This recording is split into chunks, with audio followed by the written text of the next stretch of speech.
Today's video is dedicated to John Mayer's original #1 guitar, one of the earliest guitars we'd ever seen using in his career, and really the guitar that set up the foundation for his signature instrument and really, kind of embraced his biggest inspiration growing up and of course to present day as well. Of course, we are talking about John's 1996 Stevie Ray Vaughan Signature Stratocaster. This guitar that you see me playing right now, I bought it in 1996 as a 19-year-old boy. Played it in my room.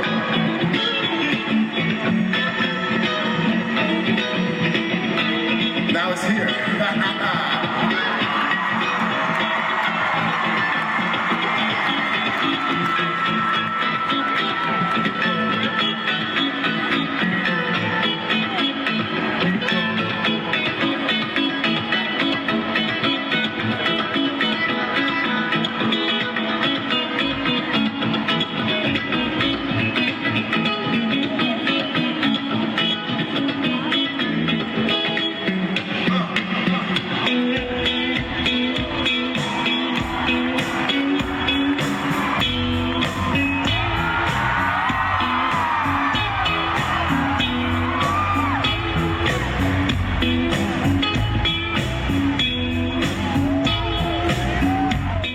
So in today's mini documentary about this guitar, we are going to be discussing the entire timeline of when John first purchased the guitar to the last performance we have seen him use it live. Lots of little details about the guitar, lots of notable performances, and things like that. So just kicking everything off with our timeline here, we're going to talk about when John first purchased the guitar. But instead of me telling you guys about when John, kind of the story behind John purchasing it, we're just going to let John himself actually tell you. This is from the Paradise Valley studio sessions on June 11th of 2013. I'll show you this one. This one I bought with the money that I made working at a gas station, and I traded in a Takamine 12-string and a Mesa Boogie distortion pedal, and I think I paid like 900 bucks as the difference. So I bought this in 1996, and this thing has so many little stories on it. This was replaced. I remember the day I had to order a replacement when I was in Atlanta in like 1998, 1999 maybe. I had a replacement put in there because I broke the whammy bar off in here. I got that from hitting drum cymbals with it. I thought it was really cool to hit drum cymbals. This is a picture of me and my friend Matt Mangano at Stone Mountain in 1990. That's definitely 1998. He came down to visit, and that's us from a sticker booth, and that's been on there. Is it ready? I took this back plate to the mall in 1997, and it says John Mayer 1997 before I went to Berklee. I did that with the engraving gun at the Berklee dorms, JCM. And then this is from sanding it down and playing, but mostly sanding it down with 400 grit sandpaper. This I would pick apart. I don't know if you can see, I would pick apart the lacquer. And this is the guitar that my signature model is based off of in terms of the pickups and also the neck shape. This has been in my bedroom when I was 19, practicing guitar playing, and Madison Square Garden and Tokyo and television shows. And I mean, it's like, this is the representation of all the places I've been, is that it's been on this guitar. This guitar started in my bedroom when I had just gotten out of high school. And that's what's cool about guitars. I absolutely love videos like this where you can see John pointing things out on the guitar and he's talking about the story of it. It's just so cool, and I wish we got more of these from him. One other thing that's awesome about this video is you do get a really close-up look of the serial number, and that does confirm that it is a 1996 production year for this guitar.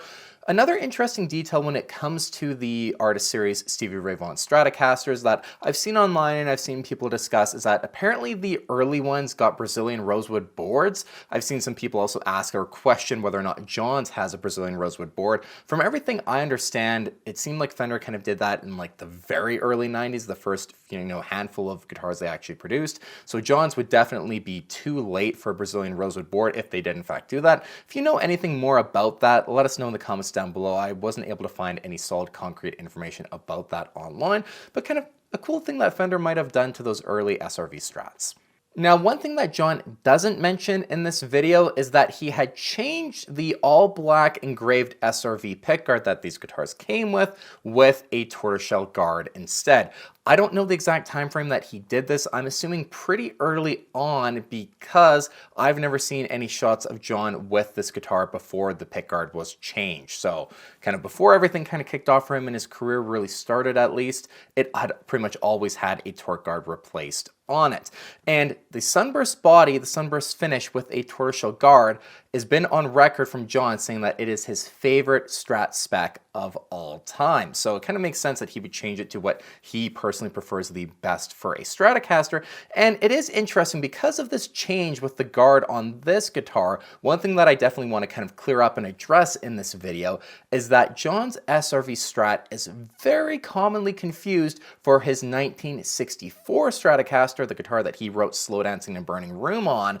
And a lot of people will see this. I've seen it in my comments lately even too, and people are saying, oh, well, like that's the 64, right? When I'm referring to the SRV or vice versa. So I want to kind of pull up shots of the 64 quickly and the SRV because there are definitely some visual cues. Obviously, if you see them side by side, it might kind of help you recognize the differences between the two. Most notably is that the pickguard on the 64 is a lot brighter. It has a lot more of that yellow, and it's just a better looking pickguard in my opinion. It has that wear above the pickguard as well, and that bright kind of spot of yellow paint where the forearm wear is starting to kind of go in a little bit more in the body of the 64 too, among lots of other details and spec changes, of course, between the two guitars.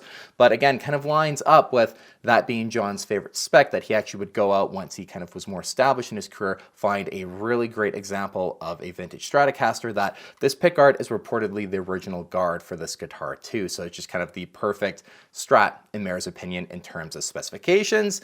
Last thing about this is that this guitar, I'm sure, also is what inspired John's signature Stratocaster, not only in terms of the pickups, but in terms of one of the finishes that they offered as well for it, being a sunburst Strat with a tortoiseshell pickguard.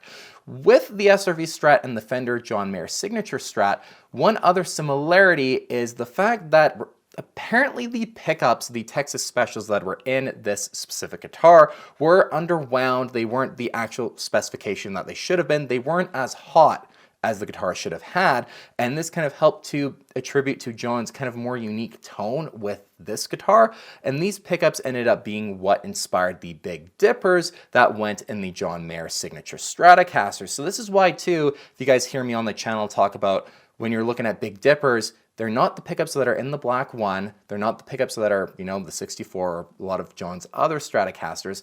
Those pickups are kind of more in the vein of John's earlier guitar tones with the Stevie Ray Vaughan Stratocaster. They sound fantastic, but just a little bit of a different thing that they're trying to do and trying to emulate in terms of timeline and sounds of John's career.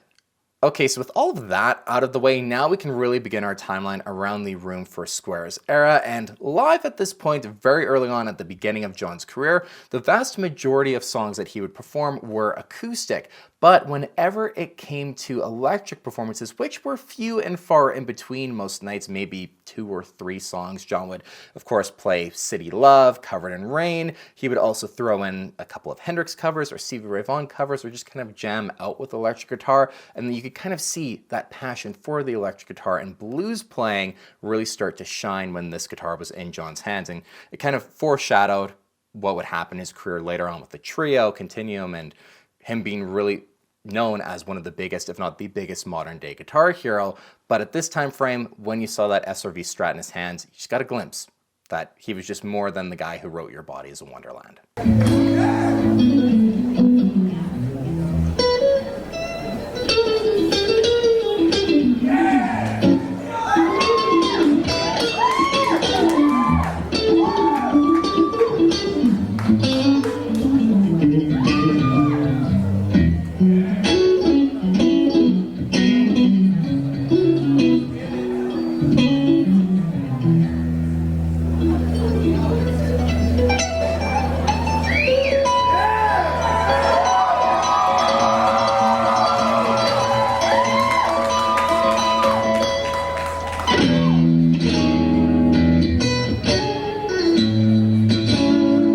because I've actually stumbled upon lately some really great footage from this early on in John's career, 2001 and 2002, I'm going to play one more performance of John with the SRV Strat for you guys from this time frame.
Now, what I would say is the real performance that cemented this guitar into John Mayer guitar history, if you will, is the performance of Covered in Rain for Any Given Thursday, which was on September 12th of 2002.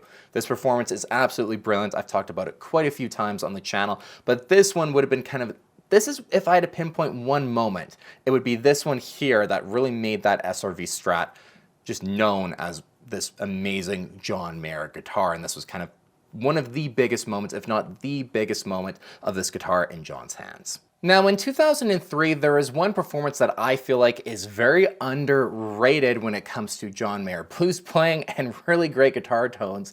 And I'm talking about the Austin City Limits performance, which was on November 15th of 2003. This one was really wild because it had a few great guest appearances. From Double Trouble, we had Chris Layton, Tommy Shannon, and then, of course, the legend Buddy Guy would join John. And this is just after Heavier Things released, just like 2 months after. So John's career at this point was really starting to take off. Of course, Daughters being one of his, biggest hits of all time. So for him, it had to be such a special moment getting to play with members of Double Trouble and, of course, Buddy Guy.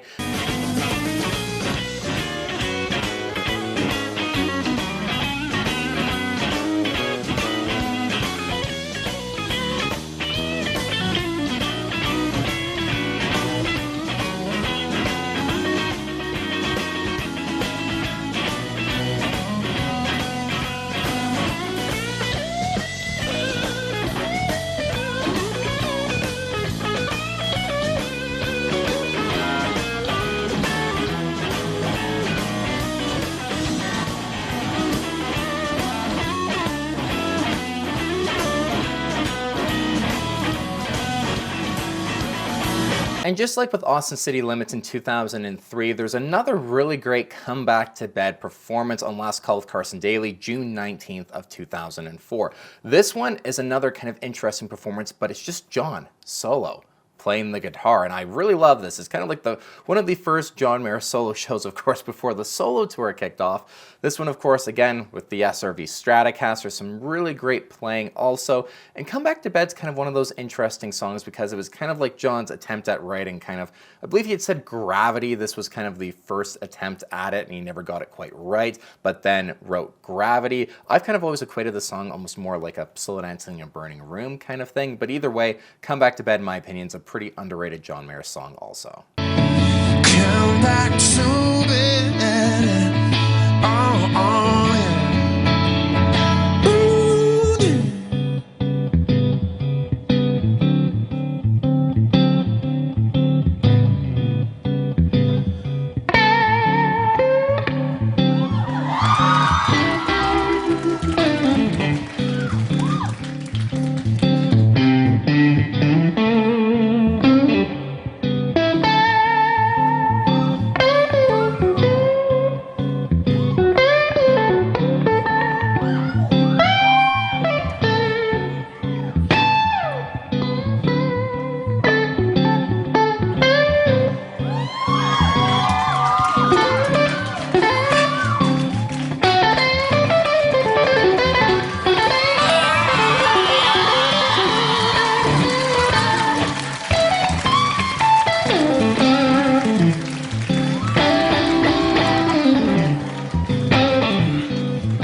On June 4th of 2004, we have one of the most famous John Mayer jams of all time. You know what it is, the double popped craziness that was the intro to City Love for Crossroads 2004. This performance was just absolutely wild. I remember the first time I actually watched this one, I was just blown away. It was wild. Probably for a lot of people, their favorite performance of John with the Stevie Ray Vaughan Strat. So at this point in our timeline, the Heavier Things era is concluding, and at the end of 2004, John would acquire the most famous guitar that he's ever used, the Black One, and that kind of foreshadows a little bit what we would kind of see for the rest of this documentary. There's still great performances to come, but the SRV Strat would begin to take a back seat as John almost was searching for a new #1 guitar. I feel like he acquired the Monterey Strat, the Gold Leaf, the John Cruz Masterbuilt 62 Sonic Blues Strat, the Black One, kind of all around this time, right around the beginning of the John Mayer Trio era, kind of in 2004 going into 2005. And with the John Mayer Trio, I've never seen any footage of John using the SRV Strat, and the same thing would pretty much go for the Continuum era as well. John had a few different #1 guitars at that point, really between the Black One and the Monterey. Those were the two that you'd most frequently see for the Continuum era, but there is one performance I found from the Continuum Summer of 2008 tour, which is in Indiana on July 5th. So I'm gonna play some of this footage for you guys. Pretty rare footage of John using the SRV Strat during the Continuum era.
I'm honestly just really happy that I was able to find footage of John playing this guitar during the Continuum era, and of course, it's kind of the Covered in Rain guitar, especially from that Any Given Thursday performance that really cemented it as that specific guitar.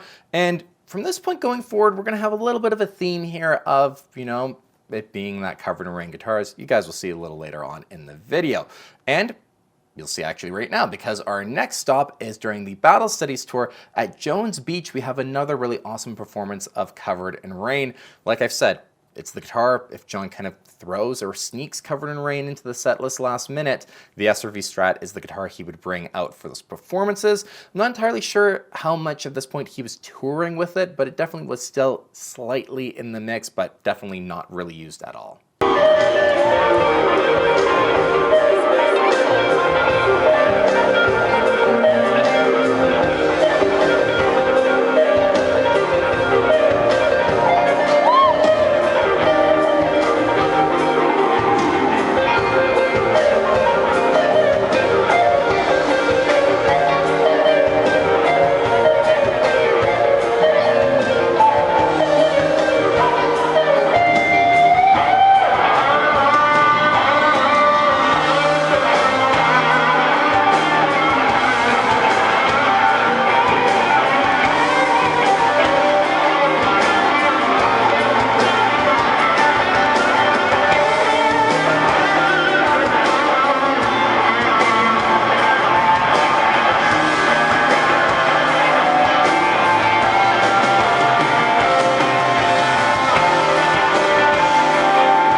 Fast forwarding a little bit, on September 15th of 2012, we have this really cool performance of Thinking About You with Frank Ocean on SNL. Of course, the Pyramids performance is the one that everyone references from this night, but seeing the SRV Strat get used for Thinking About You is another really cool performance and some great tones from John too. On January 16th of 2013, we have a cool performance of John with this guitar, and it was for the Pine Creek Fire benefit in Montana. Just Montana, Livingston area has kind of become John's home at this point in time as well. And he's done a few benefit shows for the area, as well as being kind of, one of the biggest celebrities to live in the area, bringing more attention to things that are going on there. Very awesome and a really cool performance too. Okay, we're going to fast forward a couple years now to 2015, and if you had to ask John what night or what performance with this guitar specifically meant the most to him or was the most special, I have a very strong feeling that it would be this one, and we are talking about Stevie Ray Vaughan's induction into the Rock and Roll Hall of Fame. I mean, look at the people on stage playing with John when they're playing Pride and Joy here, as we're gonna, hopefully YouTube will let me play a little bit of the footage for you guys. It's Jimmy Vaughn, John Mayer, Dole Bramall, Gary Clark Jr. Absolutely insane. And this must have been just the most almost full circle moment for John. This is the guitar player that really inspired him to pick up the electric guitar, and the SRV influence for John is so notable throughout his career. I mean, he started playing with Tube Screamers, Fender Stratocasters. He bought an SRV Strat as his first kind of real guitar, and it became his #1 for the beginning of his career. And then he even got Rene Martinez, Stevie Ray Vaughan's old guitar tech, as his guitar tech, who gave him some of Stevie's TS-10s to use, like this SRV influence for John. Sure, Clapton, Jeff Beck, lots of really important guitar players have influenced John, but if you had to pick one, it's definitely Stevie Ray Vaughan. And this moment, even just watching it, you can't help but feel happy for John that he got to be a part of that moment, which I'm sure just meant the world to him.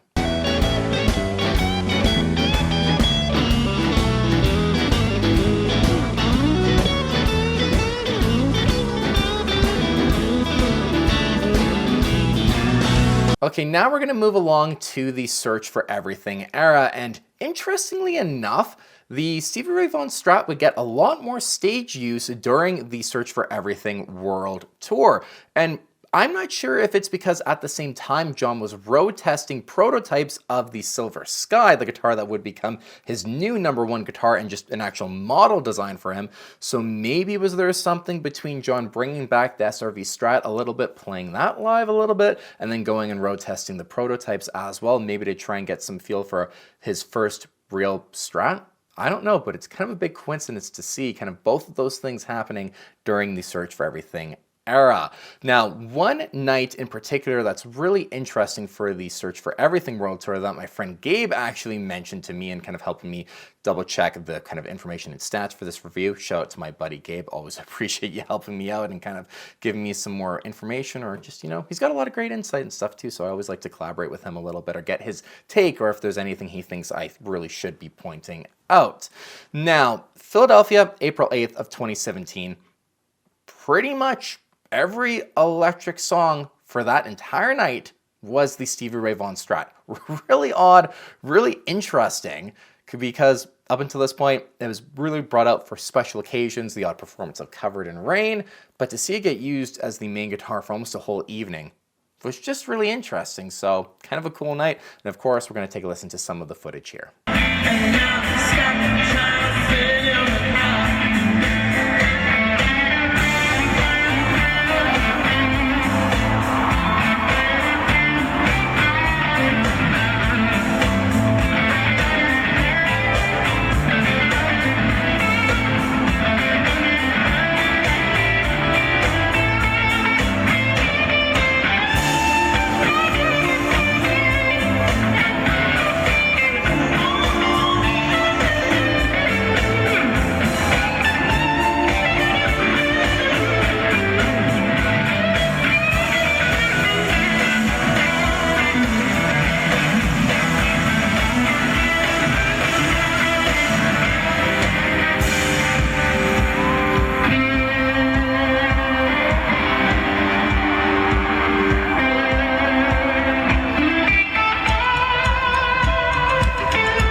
And because John played the SRV Strat most of this night, we have some really kind of cool performances of him using this guitar for songs you just would never have seen him use it any other time. Like, I believe the performance of Vultures is probably the only time we've seen him ever play Vultures on this guitar.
And it might also be the only time we've seen him perform slow dancing in a burning room on the SRV Strat too. So a very cool performance. There's lots of great footage on YouTube.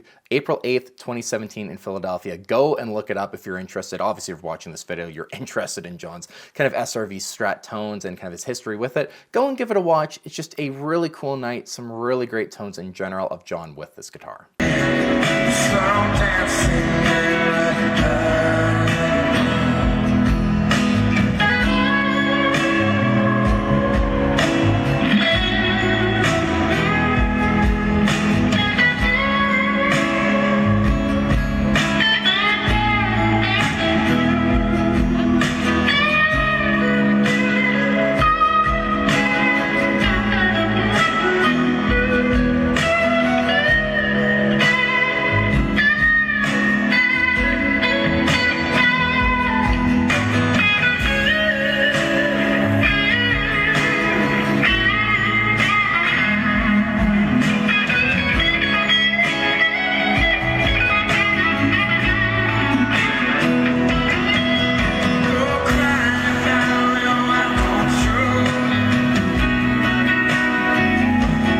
And at this point in our timeline, I am sad to say that the last time I've been able to find any footage of John using the SRV Strat was on August 22nd of 2017 in Syracuse. A performance, of course, of, you guessed it, Covered in Rain. But this is the last time that I've been able to find John has actually used this guitar.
So that performance, to the best of my research, has been the last time I've been able to find John using that guitar. In 2019, John would perform Covered in Rain. Again, there's a really awesome performance that I want to highlight in a separate video, but he would use the 64 Strat for it. So it's kind of like, all right, that's normally the song you would expect John to bring the SRV Strat out for, but then the 64, you know, spec the same, obviously, kind of same vibe, but very different guitar at the same point. So it just makes me sad that it's been over 7 years at this point since we've seen the guitar, and after making this entire kind of mini documentary for you guys, I just have a lot more appreciation for it, and listening to the tones and stuff. It's a great guitar, and I hope at some point we will see that kind of balance that I'm really hoping John would have, where we see Fenders get played and we see the Silver Sky get played, and there's that balance. You know, the Silver Sky sounds great for everything, but there's something special about hearing Gravity with the black one, about hearing Slow Dancing with the 64, Vultures with the gold leaf. You know, there's just something kind of special about seeing a few different guitars in John's night, and that was one thing I always loved and really admired that he did too. And I know in the Crossroads kind of talking phase for the performance that he did with Keith Urban, he even talked about how he admired Keith Urban for being someone who changes guitars depending on the song, and it's something he noticed a lot of people didn't do, or didn't even do anymore, because they all have a different vibe. They all feel a little bit different in your hands. They all sound a little bit different, have those unique characteristics. And I always thought that was really cool that John would switch guitars depending on the song, especially if he wrote it with it or used it in the studio. Like the Gold Leaf, it's got that, you know, just amazing second position for Vultures. It's perfect for that. And then it's just, you know, it's just a different thing with the Silver Sky now. I love the Silver Sky. It's a great guitar, but like I said, it's just seeing some Fenders again, and that kind of balance, I think, where, you know, some of the, you know, more continuum-ish stuff, you know, the odd trio stuff or whatever, you get those Fenders come out, and then for the more modern hi-fi sound, you get the Silver Sky. I think that'd be really cool. Hopefully we get to that balance at some point. But you guys, hopefully you guys, yeah, did enjoy this mini documentary on the SRV Stratocaster. I've made a video on the Eric Clapton Crossroads 335, the 63 Fiesta Red Strat of John's, the black one, the 64, the 62 John Cruz Masterbuilt Sonic Blue Strat, the thing missing, the Something's Missing Tele-Strat Hybrid Masterbuilt Chris Fleming guitar. I've made a lot of videos kind of just dedicated to everything you need to know about these different guitars. Like I said, the Black One documentary is I personally think, my favorite and best video that I've ever made, so go and check that one out if you haven't already. If there are any other guitars you want to see me cover in this way, maybe like the Monterey Strat might be the next one I have to do, let me know in the comments too. Thank you guys again so much for watching. Take care, and I'll see you on the next one.